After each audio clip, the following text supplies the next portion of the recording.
नाशिकचा भोंदूबाबा अशोक खरात प्रकरणात धक्कादायक खुलासे होत आहेत.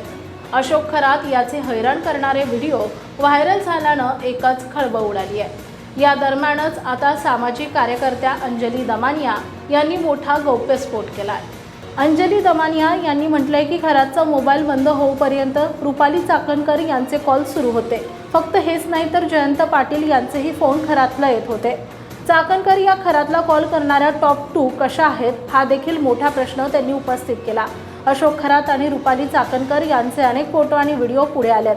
काही व्हिडिओमध्ये तर रुपाली चाकणकर या चक्क अशोक खरात याचे पाय धुताना दिसल्या.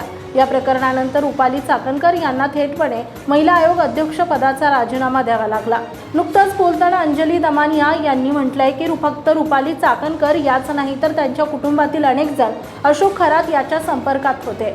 लोक उठता बसता खरातला फोन करायचे. प्रतिमा चाकणकर यांनी म्हटलंय की आम्हाला कोणी चौकशीसाठी बोलवलं नव्हते. या प्रकरणानंतर रुपाली चाकणकर यांना लगेचच SITनं चौकशीला बोलवणं अपेक्षित होतं. हेच नाही तर अंजली दमानिया यांनी म्हटलं की रुपाली चाकणकर यांनी पुढे येऊन आपली बाजू मांडावी. प्रतिमा चाकणकर थेटपणे खोटं बोलत आहेत. त्यांनी म्हटलंय की चौकशीसाठी आम्हाला नोटीस आली नाही पण त्या खोटे बोलत आहेत. त्यांना चौकशीसाठी बोलवण्यात आलं होतं. सगळी लोक धादांत खोटं बोलत आहेत.